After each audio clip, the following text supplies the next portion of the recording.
sous le pont de Richardson. Sous l'acier froid d'un pont autoroutier, Michael Carter borda ses jumeaux de 6 ans dans leur lit de fortune, un assemblage de cartons et de couvertures élimées. Autrefois chef de chantier respecté, il gagnait désormais quelques billets en lavant des assiettes ou en ramassant du métal à la décharge. Les enfants, pourtant, ne se plaignaient jamais. Ils avaient cette force instinctive des jeunes âmes qui transforment l'adversité en jeu. Chaque soir, avant que le vent ne se mette à hurler dans les colonnes de béton, Michael leur racontait des histoires de lendemains meilleurs. Il leur apprenait que la vraie richesse ne se mesure pas à la taille d'une maison, mais à la bonté d'un cœur. Ce qu'il ignorait, c'est qu'à quelques kilomètres de là, dans un bureau d'avocat couvert de poussière, dormaient des documents portant son nom. Il était l'unique héritier d'une fortune de 200 millions de dollars, laissée par un père dont il n'avait plus entendu parler depuis 20 ans. Pendant que l'argent patientait dans le silence des coffres, son véritable propriétaire, lui, grelottait sous le béton, comptant les pièces nécessaires au petit déjeuner du lendemain. Mais pouvait-on réellement acheter le bonheur d'un homme qui avait déjà trouvé le trésor le plus précieux du monde, l'amour de ses enfants? Le matin sous le pont. Michael se réveilla avant l'aube. Son corps endolori protestait contre la rudesse du ciment. Il se redressa lentement, veillant à ne pas froisser le carton qui faisait office de matelas, pour ne pas réveiller Emma et Ethan. Les deux petits dormaient encore, serrés l'un contre l'autre pour se tenir chaud sous une couverture donnée par une église. Dans la pénombre bleutée, Michael sortit de la poche intérieure de sa veste un vieux portefeuille de cuir craquelé. Il y glissa ses doigts, retrouvant la photo de Sarah. Son sourire semblait encore éclairer le matin gris. « Encore un jour, Sarah, murmura-t-il. Je les garde en sécurité. » 18 mois plus tôt, tout était différent. Avant la chute. À cette époque, Michael Carter travaillait chez Davison Construction. Il gagnait modestement mais suffisait à offrir à sa famille une petite maison dans la banlieue ouest. Rien de luxueux, 3 chambres, un jardin où les enfants jouaient, une cuisine où Sarah chantait en préparant le dîner. Puis, une nuit, tout s'effondra. Sarah s'éteignit dans son sommeil, terrassée par une maladie du cœur jamais diagnostiquée. Un jour, il planifiait la fête des 5 ans des jumeaux. Le lendemain, Michael choisissait une pierre tombale. Le deuil le brisa. Au travail, sa concentration s'effrita, les erreurs se multiplièrent. Lorsque la société annonça une réduction d'effectifs, Michael sut qu'il serait parmi les premiers à partir. « Tu as toujours été un bon employé, Carter. Ce n'est pas à cause de tes performances, » lui dit son supérieur sans oser le regarder. Un mensonge de plus dans une vie qui s'effritait. 3 semaines plus tard, la première lettre d'expulsion arriva. Michael vendit les meubles, la télévision, tout ce qui pouvait retarder la saisie. Mais on ne peut retenir la marée avec les mains nues. « Papa, on aura quand même pizza vendredi ?» demanda Ethan un soir, ignorant le papier collé sur la porte. « Pas cette semaine, fiston. » Ce soir, c'est soirée sandwich magique, répondit Michael en essayant de sourire, calculant mentalement combien de repas il pourrait encore tirer des denrées du centre alimentaire. Les Johnson les hébergèrent 2 semaines. Les Miller, 10 jours. À chaque halte, la gêne grandissait, les silences s'épaississaient. Finalement, il paya une dernière nuit dans un petit motel. Tandis qu'il observait les jumeaux se brosser les dents, il sentit son cœur se fissurer, leur innocence lui faisait plus mal que la faim. « Demain, on part à l'aventure », dit-il avec un enthousiasme forcé. « Comme du camping ?» demanda Emma. « Quelque chose comme ça, ma chérie. » Cette nuit-là, ils dormirent pour la première fois dans la voiture, garée derrière un centre commercial abandonné. Michael inventa des contes où les justes retrouvaient toujours leur maison. 2 semaines plus tard, la voiture fut remorquée pendant qu'il travaillait au déchargement d'un camion. En rentrant, il ne trouva qu'un sac plastique avec leurs quelques affaires, le geste compatissant d'un employé du service de reprise. Ce soir-là, ils trouvèrent le pont. Un vieil homme nommé Roy, vétéran du Vietnam, leur indiqua un coin sec, le meilleur endroit pour les petits. Je monterai la garde cette nuit. 6 mois plus tard, cet endroit devint leur foyer. Un ordre fragile. Michael avait instauré une routine. Se lever avant l'aube, se laver dans les toilettes d'une station-service avant la ruée matinale, préparer les enfants pour l'école. Grâce à l'adresse d'une amie, ils étaient inscrits légalement à Lincoln Elementary. Ils travaillaient ensuite où ils pouvaient, plongeurs, manutentionnaires, collecteurs de recyclables. Tout ce qui lui permettait de rester proche des jumeaux. Ce matin-là, après avoir rangé la photo de Sarah, il s'étira en silence. À 5 heures, il devait être au restaurant d'Angelo pour la plonge. Le patron payait en liquide et lui glissait parfois un sac de restes pour le dîner. Emma remua, les yeux papillonnants. « Bonjour, papa » chuchota-t-elle pour ne pas réveiller son frère. « Bonjour, mon soleil » répondit-il avec un sourire. Pendant ces quelques secondes, le monde semblait normal. La fillette glissa sa petite main dans la sienne. « On est toujours invisible aujourd'hui » demanda-t-elle. C'était leur jeu secret, faire semblant d'être invisible aux yeux des passants, jusqu'à l'entrée à l'école. Seulement jusqu'à la cloche, ma puce. Après, tu redeviens la fille la plus brillante de la classe. Elle hocha la tête, sérieuse. À 6 ans, Emma comprenait déjà ce que tant d'adultes ignorent, la société détourne les yeux de ceux qui lui rappellent ses échecs. Ils plièrent les couvertures avec la rigueur d'un militaire. Tout tenait dans 3 sacs à dos.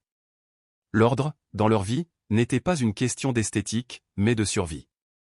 Ethan se réveilla en bâillant, une nouvelle journée commençait sous le pont Richardson. Jour 187 de leur aventure. Le refuge du dimanche. Le dimanche matin, à 9 heures précises, il franchissait les portes vitrées de la bibliothèque publique de Lincoln Heights. Michael avait calculé, arriver 5 minutes après l'ouverture permettait d'obtenir leur table favorite sans attirer l'attention. Rappelez-vous, murmura-t-il en entrant dans la chaleur du lieu, 2 heures de lecture, puis devoir, puis un jeu éducatif. Les enfants acquiescèrent avec le sérieux d'étudiants en mission. Madame Jenkins, la bibliothécaire aux cheveux d'argent, les accueillit d'un sourire sincère. Les érudits Carter sont de retour, annonça-t-elle.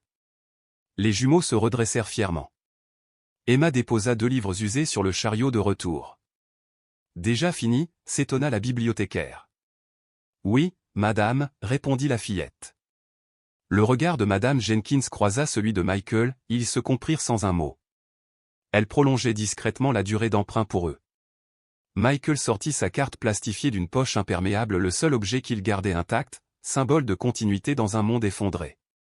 Même sans logement, il n'avait jamais manqué de renouveler son abonnement à la bibliothèque. J'ai mis de côté quelques ouvrages sur l'architecture, dit madame Jenkins. Et la nouvelle encyclopédie des dinosaures vient d'arriver. Les yeux des jumeaux s'illuminèrent.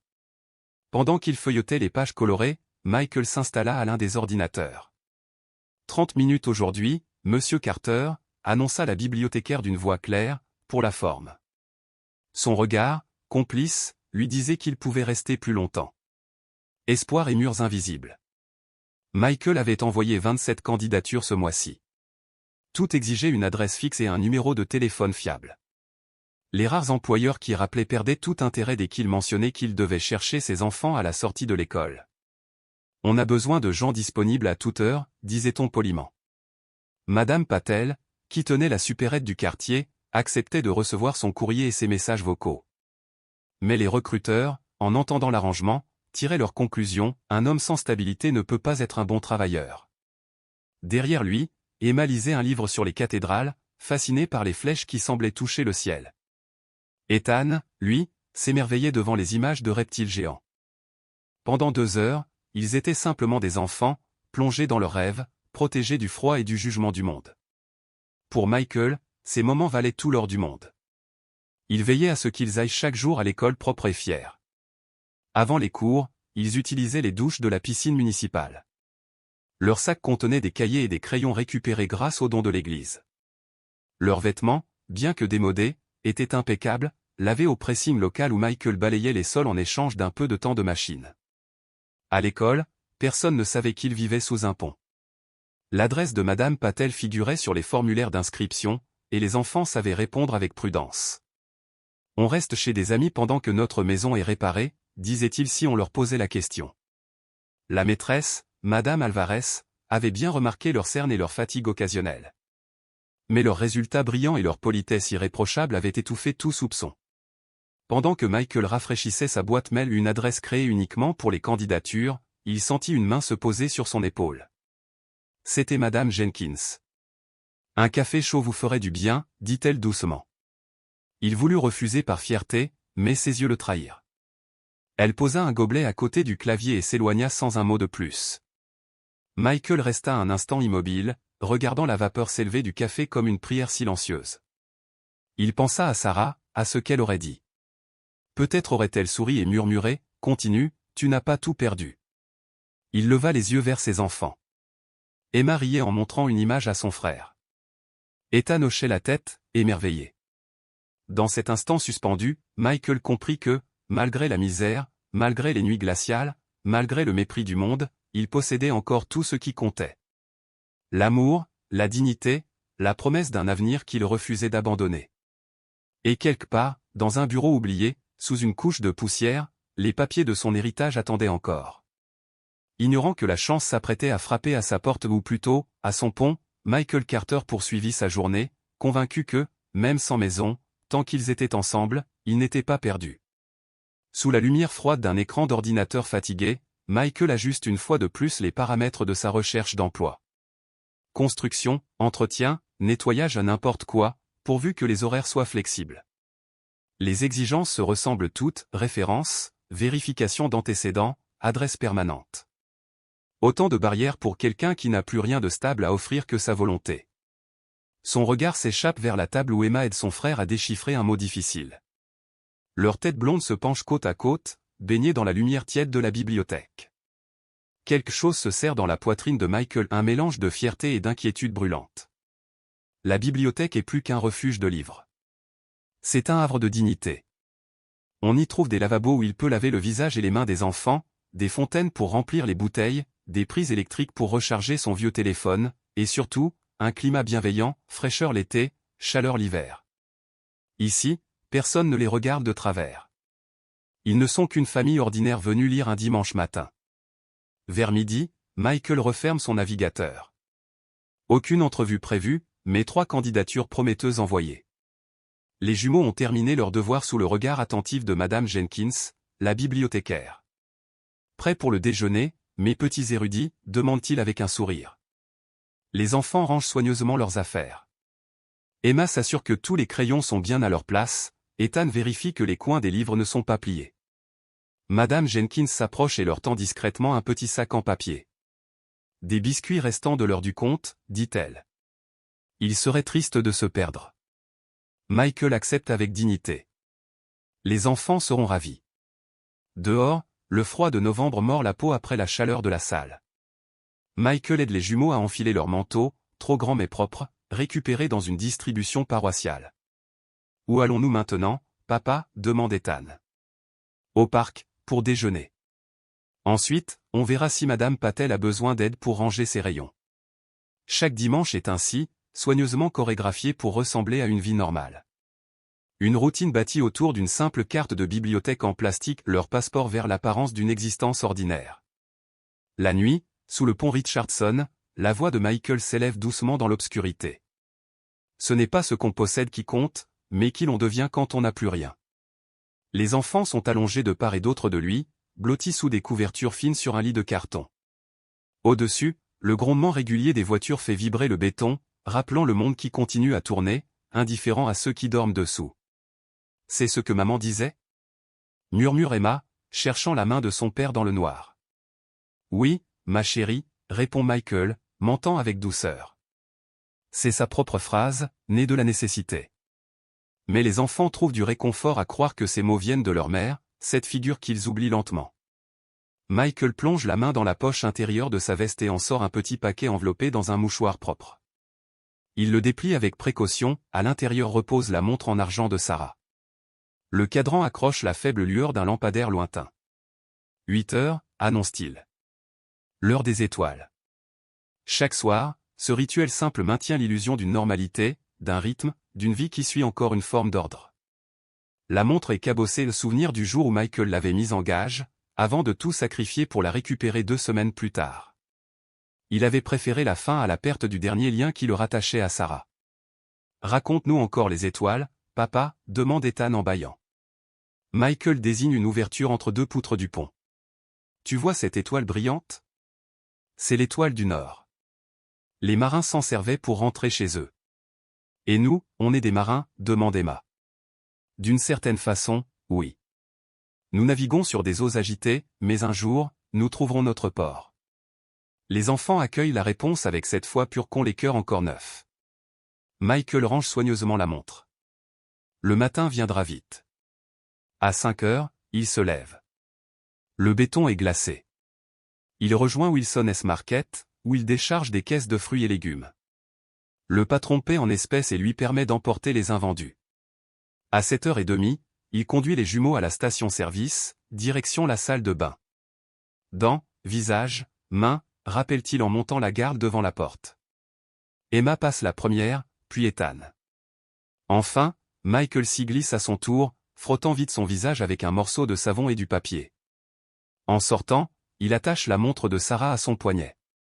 Aujourd'hui, c'est la réunion parents-professeurs. Le seul jour du mois où il ose la porter. Ce poids familier au poignet lui rend courage. Il faut être très sage aujourd'hui, dit Emma à son frère. C'est le grand jour de papa. Elle n'a que 6 ans, mais son ton sérieux trahit une maturité prématurée. Michael remarque, le cœur serré, la façon dont elle protège son frère, dont elle observe les adultes avec méfiance. Son enfance s'effrite par morceaux. Madame Alvarez les accueille à la porte de la classe. Monsieur Carter, toujours ponctuel. Son regard glisse sur la chemise propre mais usée, sur la montre en argent. La réunion se déroule comme les précédentes, éloge pour les progrès des enfants, question délicate sur la situation temporaire de logement. Michael garde son calme, répète l'histoire qu'il a apprise par cœur à un simple passage avant de se réinstaller. Le regard compatissant de l'enseignante laisse deviner qu'elle comprend la vérité, mais choisit de préserver sa dignité. Emma lit déjà au niveau du CE2, dit-elle. Et Ethan a une intuition remarquable pour les chiffres. La fierté de Michael éclipse un instant son angoisse constante. Ils tiennent ça de leur mère, répond-il en touchant inconsciemment la montre. Madame Alvarez sourit. Et leur courage, de vous deux, ajoute-t-elle avec bienveillance. Elle accompagne les enfants jusqu'au centre communautaire pour le programme de l'après-midi. Michael calcule le temps avant de pouvoir les récupérer. Son emploi de plongeur chez Angelo S. Dîner lui permettra de payer le repas du soir, et peut-être d'ajouter $1 à leur fonds d'urgence, un bocal enterré près des fondations du pont. 67 $. Presque assez pour un premier mois de loyer, si un propriétaire acceptait un père sans référence récente. Papa, s'écrie Ethan en sortant de la classe. Billy m'a invité à son anniversaire, au Pizza Palace. Le cœur de Michael se serre. Une fête, cela signifie un cadeau, des vêtements décents, un moyen de transport. C'est super, mon grand. C'est quand? Samedi. Il y aura des jeux d'arcade. Michael sourit faiblement. On verra. Emma comprend aussitôt. En entrant au centre, elle glisse à son frère. On pourrait lui faire une belle carte, tu crois pas? Michael les regarde s'éloigner, la gorge nouée. Le poids de la montre sur son poignet lui rappelle le temps qui file et tout ce qu'il ne peut pas leur offrir. Le soir, il récupère les jumeaux au centre. Une femme à la chevelure argentée s'avance vers lui, un sourire chaleureux aux lèvres. Prenez un flyer, Monsieur Carter, dit-elle. Nous servons un dîner de Thanksgiving jeudi prochain. Tout le monde est bienvenu. Elle s'appelle Grace Wilson. 60 ans, l'allure soignée, la voix douce de ceux qui ont vu beaucoup de détresse sans perdre leur humanité. 4 après-midi par semaine, elle offre son temps au centre. Et son regard ne manque jamais les signes discrets de ceux qui luttent. Michael hésite. Les repas gratuits entraînent souvent des questions, des formulaires, et cette compassion qui pèse plus lourd que le mépris. Il n'y a pas d'inscription, précise Grace, devinant son hésitation. Venez simplement. Mangez avec nous. Il hoche la tête, range le papier dans sa poche. Merci. Emma et Ethan accourent, sac à dos rebondissant. Miss Grace m'a aidé avec les fractions. Crie Ethan. Et elle connaît tout sur les gratte-ciel. Ajoute Emma avec admiration. Grace rit. On a eu une belle discussion d'architecte, pas vrai? Michael observe la scène, partagée entre reconnaissance et méfiance. Il sait que la gentillesse peut parfois attirer des ennuis. L'hiver dernier, un bénévole trop zélé avait signalé leur situation à la protection de l'enfance après avoir remarqué l'atout d'Ethan. L'enquête qui avait suivi avait laissé des traces invisibles. Merci pour l'aide aux devoirs, dit-il avec politesse, reprenant les enfants par la main. Monsieur Carter. Ajoute Grace avant qu'ils ne partent. Le dîner comprend aussi un panier de nourriture à emporter. Juste pour information. Dehors, Michael déplie le flyer sous la lumière d'un réverbère pendant que les enfants racontent leur journée. Le repas semble somptueux, dinde, purée, légumes, tartes. Le panier pourrait prolonger leur réserve de quelques jours. Mais accepter de la charité un jour de fête, c'est presque admettre la défaite. On peut y aller, papa, demande Emma en lisant par-dessus son bras. Miss Grace a dit qu'il y aura de la vraie sauce au canneberge, pas celle en boîte. Michael ne se souvient pas avoir jamais servi l'une ou l'autre à ses enfants. Peut-être que Sarah en préparait autrefois. On verra, répond-il sa phrase refuge pour tout ce qu'il ne peut promettre. 2 jours plus tard, un orage brutal balaie la ville. La pluie s'infiltre sous le pont, transformant leur abri en bourbier. L'eau s'accumule, imbibant le carton et trempant les couvertures malgré les efforts de Michael pour les surélever. Au matin, Emma et Ethan éternuent à tour de rôle. Michael observe le ciel gris, la montre glacée sur son poignet. Son cœur se serre devant leur visage pâle, leurs cheveux collés d'humidité. Cette fois, il n'hésite plus. Il sait ce qu'il doit faire. La promesse d'un nouveau commencement. Le repas chaud du centre communautaire, accompagné d'un panier de denrées pour la semaine, l'emporta sur la fierté de Michael. Ce matin de Thanksgiving, l'air était vif et lumineux. Michael avait tenu à ce que les jumeaux portent leurs plus beaux vêtements, ceux qu'il réservait pour l'école. Lui-même s'était lavé le visage avec soin dans la salle de bain d'une station-service, lissant ses cheveux devant un petit miroir fendu. Aujourd'hui, les apparences comptaient. Le centre communautaire avait été transformé pour l'occasion, guirlandes en papier, tables alignées, vaisselle colorée. Près de 40 personnes occupaient déjà les places des familles, des anciens, tous réunis par des épreuves semblables et une dignité farouche. À leur arrivée, Grace, la bénévole au sourire inaltérable, les aperçut aussitôt. L'écartait. Bienvenue. Lança-t-elle avec chaleur. Nous avons gardé une table près de la fenêtre, pour que mademoiselle Emma puisse admirer la vue. C'est parfait pour une future architecte, non? Les jumeaux rayonnèrent, être reconnus, accueillis, leur donner une joie simple. Michael sentit sa gorge se serrer. Le repas dépassa toutes ses attentes, de véritables assiettes en porcelaine, des couverts en métal, des bénévoles qui servaient les plats au lieu d'une file impersonnelle. De petites attentions qui redonnaient aux invités une part de dignité depuis longtemps perdue. Michael observa ses enfants manger avec appétit, leurs visages amaigris s'illuminant à chaque bouchée. De temps à autre, Grace posait sur eux un regard empreint de tendresse. Au dessert, une tarte au potiron maison nappée de crème fouettée où elle s'assit à côté de Michael. « Vos enfants sont merveilleux, dit-elle doucement. Vous avez fait un travail admirable, surtout dans les circonstances que j'imagine difficiles. » Michael se raidit. « On se débrouille. » Grace hocha la tête, respectant sa réserve. Puis, d'un ton léger.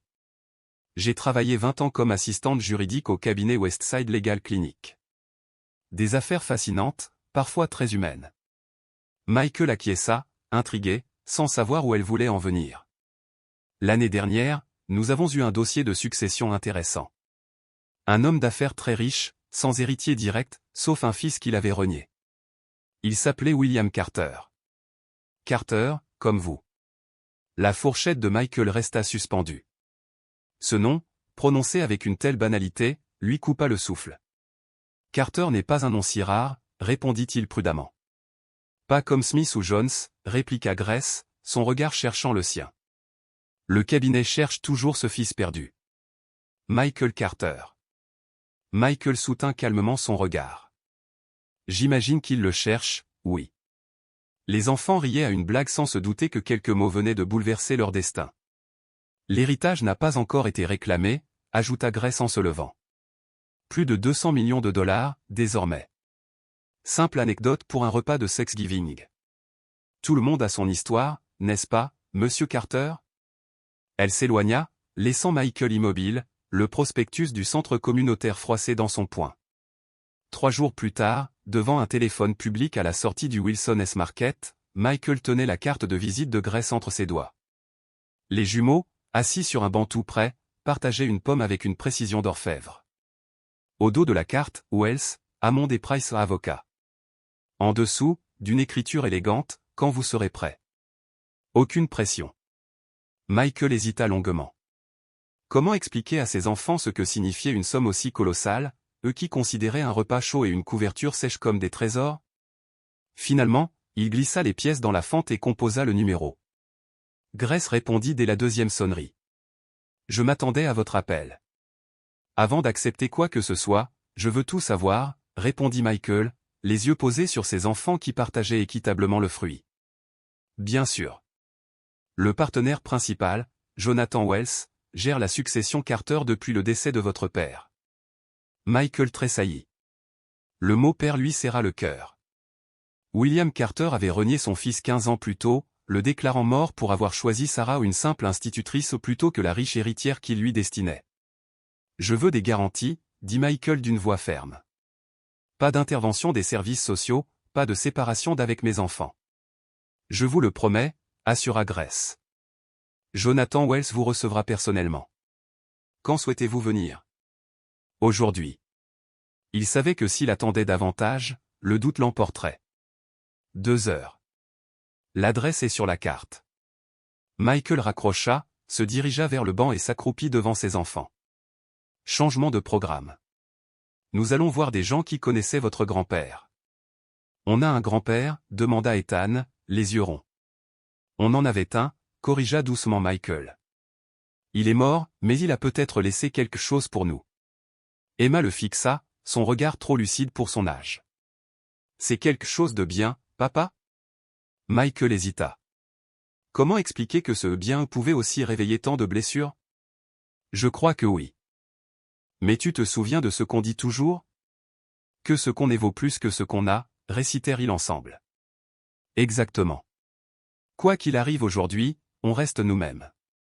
À 13h45, ils se tenaient devant la tour de verre et d'acier où se trouvait le cabinet Wells, Hammond et Price. Leur tenue propre mais usée contrastait violemment avec le marbre brillant du hall. La réceptionniste, impeccable dans son tailleur, eut un léger mouvement de recul. « Vous avez rendez-vous » demanda-t-elle. Avant que Michael ne réponde, Grace sortit de l'ascenseur. « Les quartiers sont attendus » déclara-t-elle d'un ton ferme. Monsieur Wells les reçoit dans la grande salle de conférence. Dans l'ascenseur, Ethan murmura. « C'est ici que grand-père travaillait » Non, répondit Michael avec un faible sourire. Il avait son propre immeuble. Les souvenirs remontèrent les étés passés dans les bureaux glacés de Carter Industries, les reproches constants d'un père pour qui rien n'était jamais suffisant. Les portes s'ouvrirent sur un couloir tapissé de bois sombre. Arrivé devant les doubles portes vitrées, Michael s'arrêta. « Pourquoi faites-vous tout cela, Grace » demanda-t-il. Elle baissa les yeux, puis répondit. « J'ai vu cet homme vous chercher pendant des années. William Carter n'était pas facile, mais à la fin, vous retrouver était devenu essentiel pour lui. » Et puis, elle regarda les jumeaux. « Je sais ce que l'argent, entre de mauvaises mains, peut détruire. Ces enfants méritent leur héritage. » Michael hocha lentement la tête. « Allons-y. » La salle de conférence s'ouvrit sur une vue panoramique de la ville. Un vieil homme se leva à leur arrivée. « Michael Carter, dit-il avec émotion. Vous ressemblez tant à votre père. » Michael sentit le carton de la carte de visite se froisser dans sa poche. Le dernier lien tangible avec sa vie d'avant. Jonathan Wells sortit un dossier qu'il fit glisser sur la table lustrée. Les tests ADN sont formels, 99,997% de probabilité. Vous êtes bien le fils légitime et unique héritier de William Carter. Michael contempla le document sans le toucher. 3 semaines s'étaient écoulées depuis leur première rencontre, 3 semaines passées dans une chambre d'hôtel modeste payée par le cabinet, 3 semaines d'attente, d'entretien, de doute. Et maintenant, demanda-t-il enfin, tandis que les jumeaux jouaient sagement dans un coin avec des jouets apportés par Grace. Jonathan échangea un regard avec elle. Maintenant, nous entamons le transfert officiel. Certains biens peuvent être débloqués immédiatement, en attendant la fin de la procédure d'héritage. Une femme que Michael n'avait encore jamais entendue parla alors. Rebecca Chen, se présenta T.L. Directrice intérimaire de Carter Industries. Plusieurs décisions devront être prises concernant la direction de l'entreprise. Elle paraissait dans la quarantaine, élégante et sûre d'elle. Michael sentit son regard analytique, évaluant si cet homme au passé de sans-abri pouvait incarner l'avenir d'un empire. Quels sont ses biens immédiats, demanda-t-il, pensant aux tarifs hebdomadaires de l'hôtel et à ses maigres économies. Jonathan répondit avec calme. 5 millions de dollars peuvent être transférés sur un nouveau compte dès demain matin. Michael resta figé. 5 millions. Une somme qu'il n'aurait jamais imaginée, même en plusieurs vies de labeur. Grace intervint doucement. Et la maison, Jonathan? L'avocat acquiesça. Oui, bien sûr. Une propriété à son nom, déjà libérée de toute hypothèque. Michael ferma les yeux un instant. Tout semblait irréel. Il pensa à la nuit glaciale sous le pont, à la pomme partagée, au rire de ses enfants malgré tout. Et maintenant, un avenir s'ouvrait, immense et fragile à la fois. Quand il rouvrit les yeux, Emma et Ethan l'observaient avec une confiance absolue. Dans ce regard, il trouva la seule vérité qui le reconnaissait encore, l'amour. Il comprit alors que l'héritage le plus précieux n'était pas fait de chiffres ou de contrats, mais du courage d'affronter le passé sans perdre son âme. Ce jour-là, dans la tour de verre, Michael Carter ne retrouva pas seulement une fortune. Il retrouva un nom, une histoire, et surtout, la certitude que la dignité n'a pas de prix. Le domaine des Carter lui appartenait désormais, légalement et entièrement. La maison, vaste et impeccablement entretenue, n'attendait plus que lui. Vous et vos enfants pourriez emménager immédiatement, déclara l'avocate. À l'évocation des enfants, Emma leva aussitôt les yeux, son instinct affûté au changement de vie. Papa, on va encore déménager, demanda-t-elle d'une voix inquiète. Michael lui fit signe d'approcher et lui caressa doucement les cheveux. Peut-être, ma chérie. Ces personnes pensent que ton grand-père nous a laissé sa maison. Emma fronça les sourcils. Elle est mieux que l'hôtel? Michael eut presque envie de rire devant la naïveté de la question. Avant qu'il ne réponde, Rebecca, la notaire, intervint avec un ton professionnel mais empreint d'une douceur inhabituelle. C'est une très belle demeure, expliqua-t-elle. Il y a un grand jardin avec une piscine, dans un vieux chêne, une cabane que ton père utilisait quand il était enfant. Les yeux des jumeaux s'agrandirent, brillants de surprise. Michael sentit une pointe étrange entre gratitude et malaise, Rebecca savait parfaitement comment parler aux enfants. On peut la voir, s'exclama Ethan, soudain plus audacieux que d'ordinaire. Michael échangea un regard avec Jonathan, l'exécuteur testamentaire, qui hocha la tête. La maison est entretenue depuis des mois. Nous pouvons y aller dès que la réunion est terminée. La conversation reprit, tournée vers les aspects pratiques, comptes bancaires, dispositions juridiques, rendez-vous avec les conseillers financiers. Michael écoutait, posait des questions, mais se sentait comme détaché de lui-même, spectateur de sa propre vie. Soudain, il demanda. « Et le pont ?» Un silence tomba dans la pièce. « Pardon, fit Jonathan. Nos affaires, sous le pont, nous avons ?» Il s'interrompit. À quoi bon évoquer ces choses dérisoires maintenant? Et pourtant, elle comptait. Les trésors d'enfants, les souvenirs modestes, la collection de pierres d'Emma, le livre de dinosaures d'Ethan, les quelques objets qui racontaient leur survie. Grace, l'assistante, comprit immédiatement. Je peux envoyer quelqu'un les récupérer. Donnez-moi simplement l'emplacement. Michael secoua la tête. Non. J'irai moi-même ce soir. Avec les enfants. Il faut leur dire au revoir, à notre manière. Rebecca le regarda longuement. Je respecte cela, dit-elle simplement. Quand la réunion prit fin, Michael ramassa le rapport ADN qu'il n'avait pas encore ouvert, la preuve scientifique d'un lien qu'il avait passé une vie à nier. Le sang de son père coulait dans ses veines, dans celles de ses enfants. Le cortège de voitures qui les mena jusqu'au domaine paraissait presque ridicule. Leurs maigres affaires d'hôtel dans une voiture, les enfants et lui dans une autre avec Grace, suivis par la sécurité et Jonathan. Ethan collait son visage à la vitre, émerveillé de voir les maisons devenir de plus en plus grandes à mesure qu'il s'éloignait du centre-ville. Quand la voiture franchit de hauts portails en fer forgé et remonta une allée bordée de chênes centenaires, même Grace laissa échapper un souffle admiratif. Devant eux, se dressait la demeure Carter, 3 étages de pierre calcaire, baignée par le soleil de l'après-midi. « C'est ici que papa a grandi ?» demanda Emma d'une voix presque religieuse. « Oui, jusqu'à mes 18 ans, » répondit-il doucement. Les souvenirs affluèrent, les anniversaires sur la grande pelouse, les leçons de natation dans la piscine couverte, les dîners silencieux où son père prenait des appels d'affaires sans un mot pour lui. Une femme âgée les attendait au sommet des marches, Madame Sullivan, la gouvernante d'autrefois. Sa voix trembla. « Bienvenue chez vous, maître Michael. Nous vous attendions depuis longtemps. » Michael descendit, tenant un jumeau dans chaque main. Le rapport ADN pesait dans sa poche, comme un certificat de légitimité. Pourtant, en approchant de cette maison qu'il n'avait jamais espéré revoir, il se demanda quel serait le véritable prix de ce retour. « Votre chambre est exactement comme vous l'aviez laissée », murmura Madame Sullivan en ouvrant une porte à l'étage. Michael s'immobilisa sur le seuil. 15 années s'effacèrent d'un coup. Les murs bleu marine, les cartes d'astronomie, la bibliothèque d'aventures et de manuels scientifiques. Emma entra la première, émue. C'était la chambre de papa. Michael suivit lentement. Chaque objet semblait chargé d'un écho, les trophées de débat, le microscope de ses 16 ans, les certificats encadrés témoignant d'une jeunesse consacrée à mériter un regard paternel. Madame Sullivan expliqua doucement. Il n'a jamais voulu qu'on change quoi que ce soit. Quand les décorateurs modernisaient la maison, il disait « Laissez la chambre de Michael. Il reviendra un jour. » Michael ouvrit le placard, chemise impeccable, pantalon repassé, prêt à être porté. Dans un tiroir, il trouva des devoirs notés, des brochures d'université. Sous le lit, un éclat de cuir attira son attention, son vieux gant de baseball. Il le sortit lentement. Le cuir, encore souple, portait la mémoire de sa jeunesse. Il le faisait graisser chaque printemps, rappela Madame Sullivan. Michael s'assit sur le lit, le gant sur les genoux. Son père le lui avait offert après sa sélection dans l'équipe junior. Les hommes Carter jouent au baseball depuis des générations, avait-il dit fièrement. Je peux le toucher, demanda Ethan, timidement. Michael acquiesça.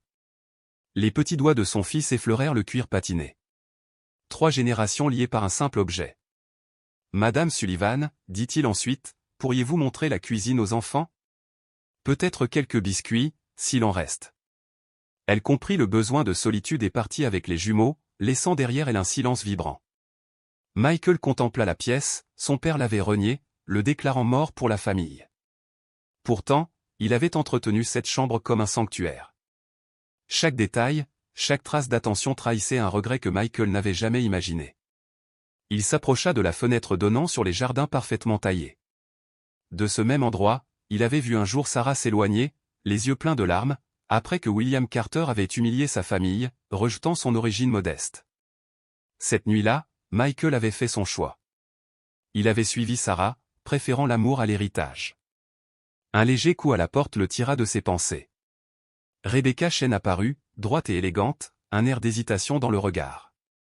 Les avocats sont prêts à fixer le programme de demain, dit-elle doucement. Oui, bien sûr. Elle observa le gant dans ses mains. Je l'ai vu, vous savez, dit-elle soudain. Votre père, jouant seul sur la pelouse. Je pensais être arrivé trop tôt pour une réunion, mais il lançait la balle contre le mur, encore et encore. Michael resta muet, bouleversé par cette image inattendue. Vous le connaissiez bien, demanda-t-il. 7 ans comme directrice financière, puis comme PDG intérimaire. Il était complexe. Brillant, exigeant, mais plus vulnérable qu'il ne voulait le montrer. Elle hésita. Il parlait de vous, surtout vers la fin. Que disait-il? Rebecca inspira profondément. Qu'il considérait comme sa plus grande réussite et son plus grand échec d'avoir élevé un fils avec assez de principes pour le défier. Les mots frappèrent Michael en plein cœur. A-t-il souffert? Demanda-t-il. Physiquement, oui. Le cancer a été rapide. Mais dans les derniers mois, il semblait vouloir réparer. Les logements sociaux, les primes du personnel, la révision de son testament pour vous nommer unique héritier. Il réglait ses comptes, d'une certaine manière. Au rez-de-chaussée, un éclat de rire monta soudain, celui de ses enfants. Le son léger résonna dans la demeure austère comme un vent de vie neuve. Je devrais aller les rejoindre, dit Michael. Bien sûr. Rebecca fit demi-tour, puis se retourna une dernière fois. Le conseil d'administration se réunit mardi. Ils ont hâte de vous rencontrer. Pas de pression, seulement des présentations. Je serai là, répondit Michael, surpris par la fermeté de sa propre voix. Quand elle eut disparu, il remit le gant à sa place, sous le lit. Ce simple objet était devenu un pont entre 2 mondes, son passé blessé et son présent incertain. Trop symbolique pour être exposé, trop chargé pour être jeté. En descendant, il trouva les jumeaux dans la cuisine, les joues tachées de chocolat, racontant à Madame Sullivan leurs aventures sous le pont. Loin de la honte, Michael ressentit une fierté silencieuse, ils avaient su transformer la précarité en jeu, la misère en force. « Prêt pour la visite ?» demanda-t-il. « On peut voir la piscine » s'écria Ethan. « Et la cabane dans l'arbre ?» ajouta Emma. Michael sourit et prit leurs mains. « Tout cela nous appartient désormais » murmura-t-il, goûtant la sonorité étrange de ses mots. Les enfants accueillirent cette nouvelle réalité avec la souplesse de leur âge, mais lui n'arrivait toujours pas à y croire. Tandis qu'il traversait les couloirs ornés de portraits de famille, chaque pas résonnait comme un dialogue entre deux vies, celle qu'il avait fuie et celle qu'il devait désormais assumer. 2 semaines plus tard, dans le bureau lumineux d'une école privée, une femme lui parlait avec le sourire confiant des institutions sûres d'elle. Westfield Academy a une philosophie éducative exceptionnelle. Votre école actuelle, je le crains, ne peut rivaliser avec nos ressources. Elle fit glisser des brochures luxueuses vers lui. Et bien sûr, les frais de scolarité ne sont pas un problème pour la famille Carter. Nous pouvons intégrer vos enfants dès la semaine prochaine. Michael hocha poliment la tête. Merci. Je vais en discuter avec eux. En quittant le campus impeccablement entretenu, il jeta un regard sur les formulaires posés sur le siège passager. Emma et Ethan s'épanouissaient à l'école publique de Lincoln. Leur maîtresse, Madame Alvarez, faisait des miracles avec presque rien, leur donnant confiance et curiosité. Devant un feu rouge, Michael prit les formulaires et les rangea dans sa mallette. Un nouvel objet, symbole d'un monde qui lui restait étranger. Westfield rejoindrait la liste croissante des décisions en suspens, mais pour la première fois depuis longtemps, il se promit de ne rien choisir qui fasse perdre aux siens ce qu'ils avaient appris dans la pauvreté, la dignité, la simplicité et l'amour. Les jours qui suivirent la lecture du testament de William Carter furent un tourbillon. Stratégie d'investissement, responsabilité d'administrateur, recrutement du personnel, obligations mondaines, tout s'accumulait dans l'agenda de Michael, soudainement aspiré dans une existence qui n'était pas la sienne. Ce matin-là pourtant, il choisit une autre direction. Au lieu de se rendre à son bureau, il prit la route de l'école élémentaire Lincoln, arrivant bien avant la sonnerie. À travers la clôture du terrain de jeu, il observa ses enfants. Emma, entourée d'un petit groupe, organisait une partie de ballon comme une chef d'orchestre miniature, autoritaire sans dureté, naturelle dans son rôle de guide. Un peu plus loin, Ethan était assis dans l'herbe avec 2 camarades, leur tête penchée sur un livre d'images rempli de dinosaures. La passion du petit pour ces créatures anciennes n'avait pas faibli, même depuis que chaque jouet du monde semblait à portée de main. Une voix le tira de ses pensées. « Vous venez vérifier que votre investissement rapporte ?» lança Elena Alvarez, l'institutrice des jumeaux, avec un sourire malicieux. Elle l'appelait Elena, en dehors des murs de l'école, insistant sur une égalité que Michael trouvait rafraîchissante.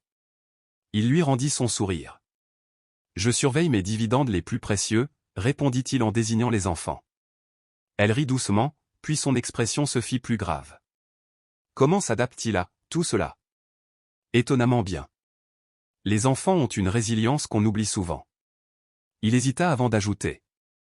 J'ai visité l'Académie Westfield ce matin. Une ombre passa dans les yeux d'Elena, une déception fugace, peut-être. C'est un établissement prestigieux, dit-elle d'un ton neutre. L'un des nombreux choix possibles, précisa-t-il. Rien n'est décidé. La cloche retentit, et la cour se remplit de rires. Emma et Ethan coururent vers lui, leurs sacs rebondissant sur leurs épaules. « Papa !» J'ai eu un A en maths, s'écria Ethan, brandissant sa copie. « Et moi, j'ai terminé mon projet d'architecture », ajouta Emma fièrement. Elena hocha la tête. « Il est excellent. Vous pouvez être fiers d'eux. » Le cœur de Michael se serra d'émotion. Dans leur voix enjouée, il trouva la seule réponse dont il avait besoin, Lincoln Elementary leur convenait parfaitement. Ce soir-là, les jumeaux faisaient leurs devoirs sur l'îlot de cuisine, refusant le grand salon à l'écho trop solennel. Michael, penché sur les formulaires d'inscription de Westfield, finit par les poser. Certaines transitions méritaient d'être lentes, certains fragments de leur ancienne vie valaient d'être préservés. Rebecca entra, un dossier sous le bras. « Patricia a appelé pendant que vous étiez sous la douche, dit-elle. Elle revient de vacances demain. Elle a hâte de vous rencontrer. » Michael hocha la tête. Patricia Hammond, l'assistante personnelle de son père, une figure légendaire dans l'Empire Carter. À cette pensée, Il sentit le poids invisible des cercles sociaux, des administrateurs, des banquiers et tout un monde déjà prêt à le juger. Au fait, ajouta Rebecca, la transition bancaire est terminée. Les premiers fonds sont sur vos comptes, 5 millions de dollars. 5 millions. Plus que ce qu'il aurait gagné en plusieurs vies de contremaître. Et pourtant, ce n'était qu'une poussière dans la fortune familiale. Une petite voix interrompit ses pensées. Papa, est-ce que Jason peut venir demain? Il ne me croit pas quand je lui dis qu'on a une cabane dans l'arbre. Michael sourit. Cette question banale, au milieu d'une situation hors norme, le ramena sur terre. Bien sûr. Et Emma, tu peux inviter une amie aussi si tu veux. La fillette détourna le regard. Pas encore. Marissa est différente depuis qu'elle sait où on vit. Il comprit aussitôt. L'argent redessinait déjà les frontières de l'enfance. Plus tard dans la nuit, après avoir bordé les jumeaux dans leur nouveau lit encore étranger malgré les draps luxueux, Michael descendit vers le bureau de William Carter. Tout y était resté comme figé, un jeu d'échecs inachevé, une plume posée sur un carnet ouvert, l'odeur persistante du cuir et du papier. Il s'assit devant le bureau massif, se sentant à la fois héritier et intrus. Les formulaires de Westfield, toujours dans sa mallette, semblaient soudain peser des tonnes. Certains héritages, pensa-t-il, devaient être assumés lentement. D'autres méritaient d'être remis en question. Debout devant la grande fenêtre, il contempla le jardin illuminé par la lune. Que penserait mon père de tout cela? La question, jadis chargée d'amertume, n'éveillait plus que curiosité et paix. Peut-être que comprendre William passait d'abord par apprendre à ne pas lui ressembler. Le lendemain matin, la salle du conseil d'administration l'attendait. Le conseil est réuni, annonça Patricia d'une voix ferme, en ajustant ses lunettes. Son accent britannique tranchait comme une lame polie. 40 ans de service auprès de William Carter faisaient d'elle une encyclopédie vivante de l'Empire. Michael, mal à l'aise dans son costume impeccable, ajusta sa cravate, un geste encore maladroit après des années en t-shirt et bottes de chantier. Sur sa veste brillait le badge doré, Carter Industries Michael Carter, propriétaire. Comment mon père gérait-il ce genre de réunion, demanda-t-il en dernier recours. Patricia eut un sourire presque tendre. William dominait chaque pièce où il entrait. Mais vous n'êtes pas William, et peut-être est-ce une bénédiction. Elle redressa sa cravate déjà droite, puis lui ouvrit la porte. 12 visages se tournèrent vers lui. Curiosité, scepticisme, calcul.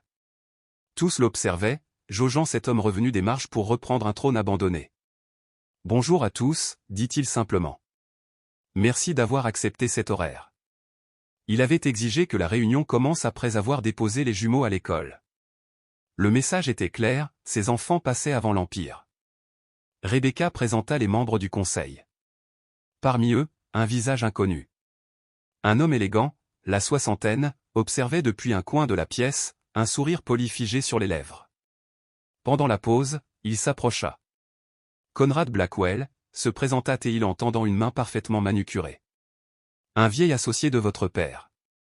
Toutes mes condoléances. Le ton glissa comme du velours, mais Michael sentit aussitôt la pointe dissimulée. Rebecca, à ses côtés, se raidit imperceptiblement. Merci, monsieur Blackwell, répondit-il prudemment. Je ne me souviens pas d'avoir vu votre nom sur la liste des participants. Je ne siège pas au conseil, répliqua l'homme avec un sourire étudié. Simple visite amicale. Votre père et moi avions plusieurs intérêts communs. Et concurrents, précisa Rebecca d'une voix neutre. Votre père refusait toujours mes propositions de rachat, ajouta Blackwell avec un petit rire. Peut-être serez-vous plus ouvert au partenariat? Avant que Michael ne puisse répondre, la séance reprit. Chiffres, rapports, bilan, projections.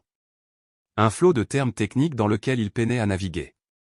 Il écoutait attentivement, posant des questions précises. Chaque regard pesait sur lui, évaluant sa légitimité. Son badge lui semblait de plus en plus lourd, symbole d'un rôle encore étranger. Au milieu d'une présentation sur les prévisions du trimestre, son téléphone vibra. Appel de l'école Lincoln. Son cœur s'emballa. Monsieur Carter? Ici l'infirmière Brennan. Emma a de la fièvre. Rien de grave, mais il faut venir la chercher. 10 minutes plus tard, Michael signait la sortie d'Emma à la réception. Toujours en costume, badge doré à la poitrine, il sentit les regards étonnés du personnel scolaire, l'ouvrier devenu héritier. Emma, blême et fatiguée, leva les yeux vers lui. « C'est le badge de l'entreprise de grand-père ? » ?»« Oui, ma chérie. J'étais en réunion avec les gens qui m'aident à la diriger. »« Tu es parti à cause de moi ?» demanda-t-elle, inquiète. « Oui. Et c'est exactement ce qu'il fallait faire, » répondit-il avec douceur. « Vous passez toujours avant tout. » De retour au manoir, il l'aborda sur le canapé, lui donna son médicament et son livre préféré. Le simple contact de sa main apaisa ses angoisses plus sûrement que n'importe quel remède. Rebecca l'attendait dans la cuisine, un thé fumant à la main. « La réunion s'est terminée sans incident, dit-elle. Blackwell a posé des questions sur vous. Je devrais m'en méfier ? » Elle choisit ses mots. Votre père et lui étaient des rivaux acharnés. William a bloqué plusieurs de ses acquisitions. Il veut probablement savoir si vous serez un nouvel obstacle ou une opportunité. Michael acquiesça, absorbant ce nouvel éclat du passé paternel. Et le conseil, qu'a-t-il pensé de mon départ soudain ? Honnêtement ? Cela vous a rendu plus humain. William Carter n'aurait jamais quitté une réunion pour un enfant malade. Les jeunes administrateurs ont été impressionnés. Patricia entra à ce moment-là, déposant un plateau d'argent. Votre père croyait que le travail était la chose la plus importante au monde, observa-t-elle en versant le thé. Peut-être montrerez-vous qu'il existe une autre forme de succès. Michael toucha machinalement son badge. Pour la première fois, il ne le sentit plus comme une contrainte, mais comme un instrument, un pouvoir qu'il pouvait manier à sa manière. « Comment va la petite demoiselle » demanda Patricia avec une chaleur discrète. « Elle dort. Ce n'est qu'une fièvre. Les enfants guérissent vite, répondit-elle. Et, parfois, leur père aussi. » Le silence qui suivit était doux, presque sacré. Le manoir, jadis symbole de distance et d'orgueil, semblait soudain respirer autrement. Pour la première fois, Michael Carter se sentit réellement chez lui. Sous la lumière tamisée du salon, Michael leva les yeux vers l'escalier qui menait à la chambre d'Emma, puis revint vers les deux femmes assises devant lui. Dans leurs regards se reflétaient les deux héritages qu'il habitait désormais, d'un côté, l'empire financier symbolisé par le badge qu'il portait au revers de sa veste, de l'autre, les liens humains qui donnaient enfin un sens à cet héritage. « Je devrais aller la voir » murmura-t-il en se levant. « L'entreprise survivra bien sans toi un après-midi » répondit Rebecca avec un sourire. William l'a bâtie pour durer. Michael gravit lentement les marches, chaque pas pesant d'un mélange d'émotion et de mémoire. Arrivé sur le palier, il retira son badge et le glissa dans sa poche. Le métal froid contre sa paume lui sembla soudain lourd d'un nouveau symbole, celui d'un homme qui apprenait à porter le nom Carter autrement, non plus comme un titre, mais comme une responsabilité. Dans le bureau privé de William, Patricia souleva avec précaution la housse de tissu qui recouvrait une grande maquette. « Ton père appelait cela a bridge crossing », expliqua-t-elle doucement. C'était le dernier projet qu'il a personnellement lancé avant son diagnostic. Michael s'approcha, stupéfait. Sous la lumière, s'étalait un quartier miniature d'une précision bouleversante, des logements abordables entourant des jardins communautaires, une garderie, un centre de formation. Rien à voir avec les complexes de luxe qui avaient bâti la fortune des Carter. « Cela ne ressemble pas à l'homme que je connaissais » murmura Michael, les yeux fixés sur le pont qui reliait symboliquement chaque partie du modèle. Patricia esquissa un sourire triste. Il a changé, dans ces dernières années. Il disait qu'il était temps de régler les comptes. Michael tourna lentement autour de la table, observant comment le pont traversait la maquette, reliant les zones résidentielles aux services. Où devait-il être construit, demanda-t-il soudain. Patricia consulta un dossier. Quartier, près du Richardson Bridge. Le cœur de Michael se figea. Richardson Bridge, leur pont. Celui sous lequel il avait vécu avec ses enfants pendant des mois. Est-ce qu'il savait, demanda-t-il, la voix à peine audible. Que nous étions là, sans abri ? Patricia hésita avant de répondre, ses yeux cherchant les siens. Il faisait surveiller ta situation à distance, discrètement, depuis la mort de Sarah. Quand il a appris, cela l'a profondément bouleversé. La révélation heurta Michael comme un coup physique. Son père savait, et pourtant il n'était jamais venu. Il préparait une façon de te contacter, poursuivit Patricia, devinant ses pensées. Ce projet était son premier pas. Il voulait que tu ne ressentes pas de la charité, mais une possibilité de reconstruction. Sa maladie a tout précipité. Michael effleura du doigt la maquette. Chaque détail lui apparaissait désormais comme un message silencieux, un père cherchant à bâtir un pont vers son fils. Rebecca entra alors, un dossier dans les bras. Le projet a été suspendu après sa mort, expliqua-t-elle. Le conseil était divisé, certains y voyaient un geste sentimental plus qu'une stratégie d'affaires. Les permis expirent dans 60 jours si nous n'agissons pas. Michael se redressa. Pour la première fois depuis qu'il avait hérité de l'Empire Carter, il sentit battre en lui autre chose que le poids du devoir. Il sentit un appel. Je veux tout revoir, les plans, les budgets, les autorisations. Tout. Rebecca échangea un regard avec Patricia. Alors il faut que tu vois ceci. Sur sa tablette, elle afficha des images aériennes du Richardson Bridge. Conrad Blackwell rachète les terrains autour du site. Il bloque les accès. Sans son autorisation, le projet est impossible. Ou il espère me forcer à vendre, conclut Michael. Rebecca acquiesça. Il prévoit d'y construire des résidences de luxe. Le contraste était saisissant, d'un côté, le rêve social de William, de l'autre, le cynisme d'un promoteur prêt à effacer les plus pauvres. Le téléphone de Michael vibra, la journée d'école se terminait dans 20 minutes. Faites livrer les dossiers à la maison, ordonna-t-il en prenant sa veste. Je les étudierai ce soir. Devant Lincoln Elementary, Emma et Ethan sortirent en courant, leurs cartables battant contre leurs jambes. Papa. J'ai eu un A sur mon projet de pont, s'écria Emma, brandissant un dessin détaillé. Michael prit la feuille, stupéfait. C'était une conception de pont suspendu, avec des espaces d'habitation dans les piliers et des panneaux solaires sur le tablier. Miss Alvarez nous a dit de dessiner quelque chose qui compte pour nous, expliqua la fillette fièrement.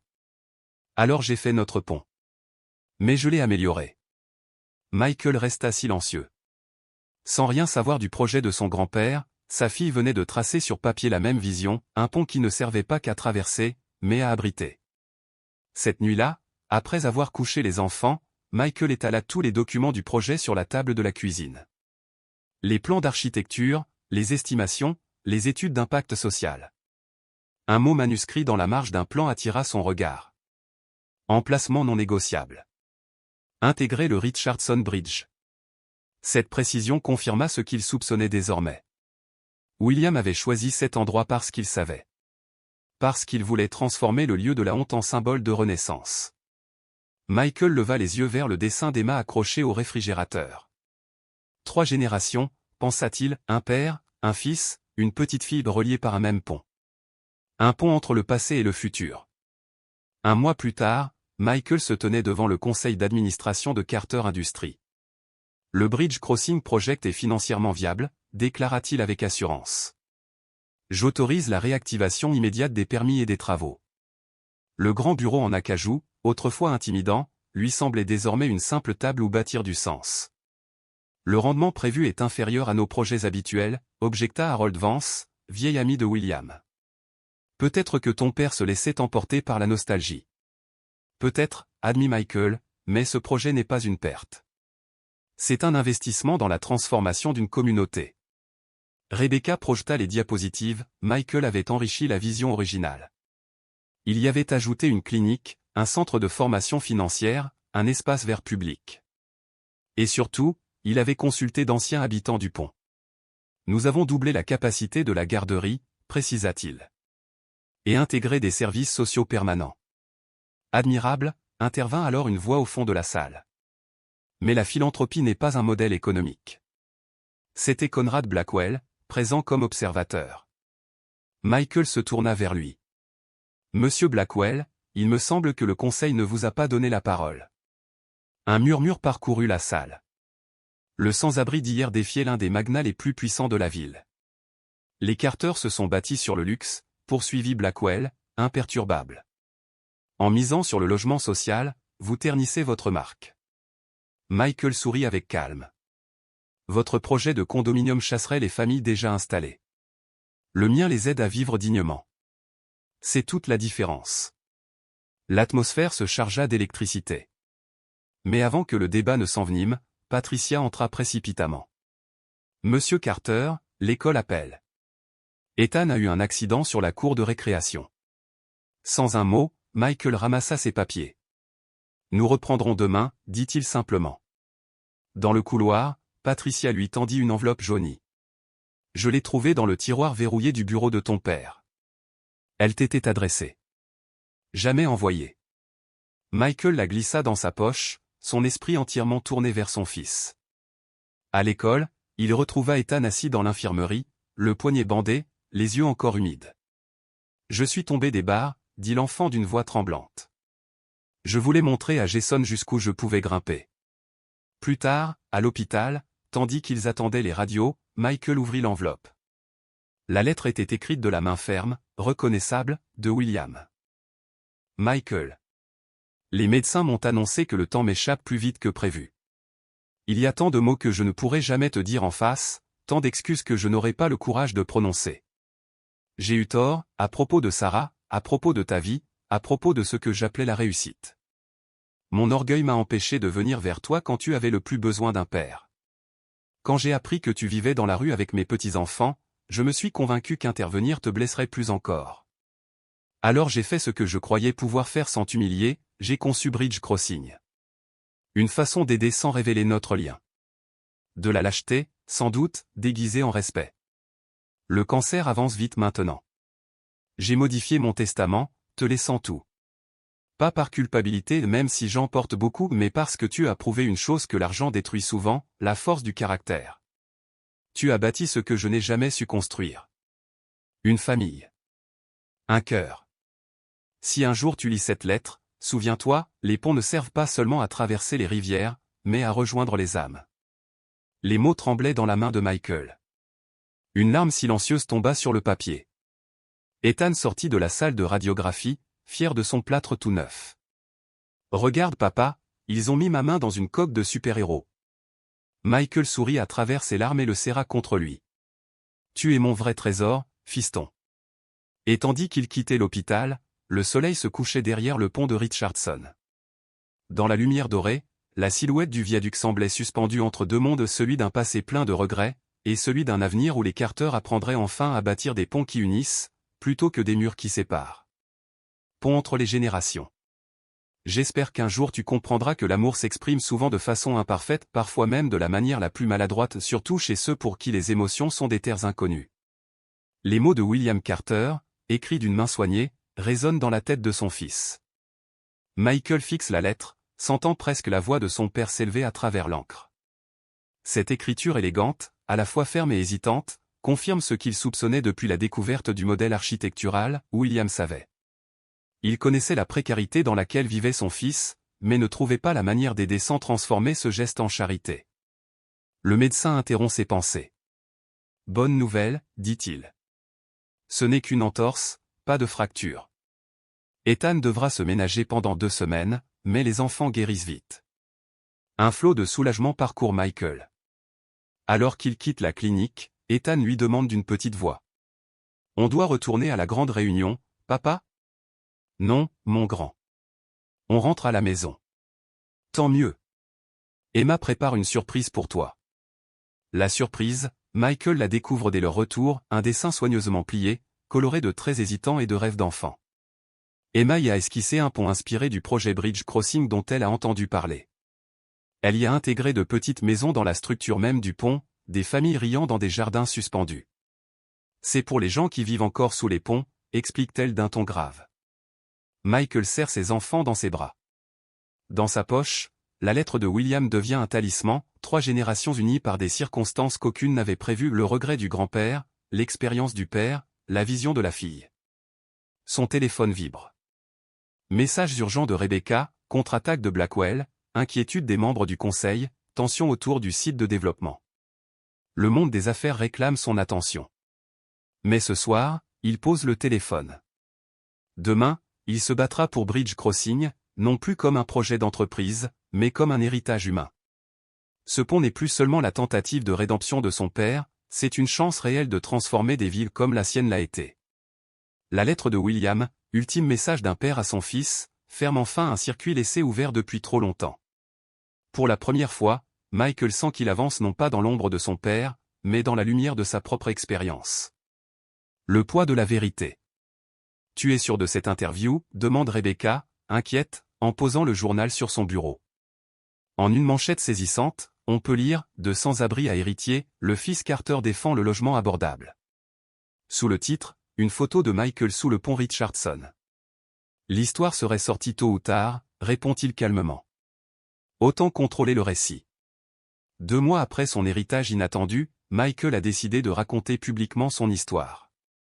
Le reportage retrace son parcours, ancien contremaître devenu père sans domicile, puis successeur de Carter Industries. Il y déclare: « Je sais d'expérience que la perte de logement peut frapper n'importe qui. Bridge Crossing offrira bien plus qu'un toit, il rendra la dignité et les opportunités qu'on croit perdues. Mais la sincérité a un prix. » Blackwell a appelé 3 membres du conseil ce matin, rapporte Rebecca. Il prétend que ton vécu personnel brouille ton jugement d'affaires, et pendant ce temps, il tente de racheter les derniers terrains nécessaires au projet. Classique, répond Michael. Patricia le surveille? De près. Il a déjà programmé des réunions avec la commission de zonage. Le téléphone sonne. Elena. Leur relation, née dans la prudence, s'est doucement approfondie. Des dîners discrets après le coucher des jumeaux, des discussions pleines de respect et d'attente. L'article circule partout à l'école, dit-elle sans détour. Les parents parlent. Les enfants posent des questions. Le cœur de Michael se serre.